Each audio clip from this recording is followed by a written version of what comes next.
সন্ত্রাসীদের অভয়ারণ্য চট্টগ্রামের সীতাকুণ্ডের জঙ্গল সলিমপুর।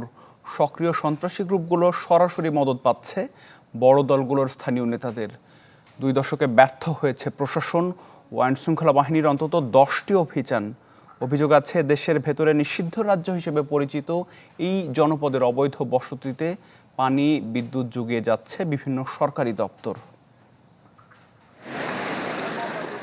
নিজস্ব শাসন ব্যবস্থা, সশস্ত্র ক্যাডারের পাহারা, এলাকা ভাগ করে নিয়ন্ত্রণ, পরিচয়পত্র ছাড়া প্রবেশ নিষেধ। শুনতে অবাক লাগলেও এমন সব নিয়মে ঘেরা সীতাকুণ্ডের জঙ্গল সলিমপুর, যাকে সবাই চেনে এক মানচিত্রের ভেতরে নিষিদ্ধ দেশ হিসেবে। সলিমপুর যারা শাসন করে তারা সব সময় থাকে রাজনৈতিক আশ্রয়ে।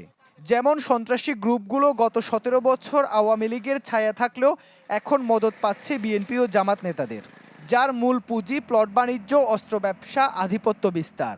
এসব নিয়ে কথা বলতেও ভয় স্থানীয়দের।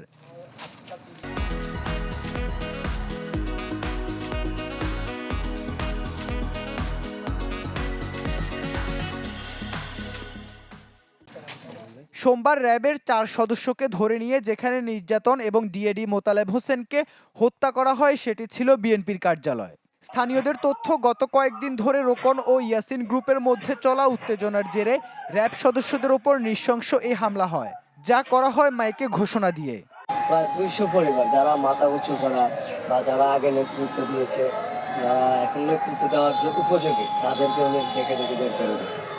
সেই সুবাদেই গতকালকে করে হামলাটা হয়েছে। গত 2 দশকে আইনশৃঙ্খলা বাহিনী আর প্রশাসনের অন্তত 10টি অভিযান ব্যর্থ হয়েছে সলিমপুরে। এতে সংঘর্ষ, প্রাণহানি হয়েছে। বিস্ময়কর হচ্ছে, প্রতি অভিযানে সাধারণ মানুষকে ঢাল হিসেবে ব্যবহার করে সন্ত্রাসীরা, ফলে কোনো অভিযানই সফল হয় না।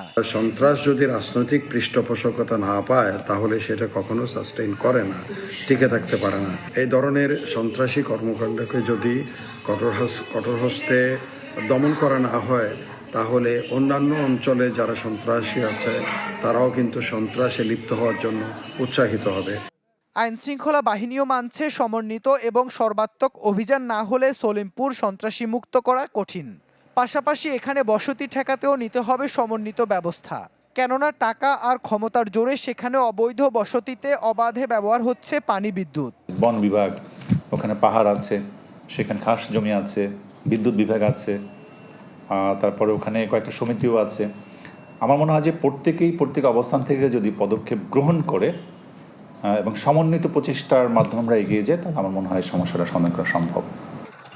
3100 একর জায়গার উপর সলিমপুরে প্রায় 30,000 পরিবার বসবাস করে, যাদের বেশিরভাগই দরিদ্র। মূলত সন্ত্রাসী গ্রুপগুলো সরকারি পাহাড় কেটে প্লট বেচে এসব মানুষকে থাকতে দিয়েছে। ইবেন মীর, চ্যানেল 24, চট্টগ্রাম।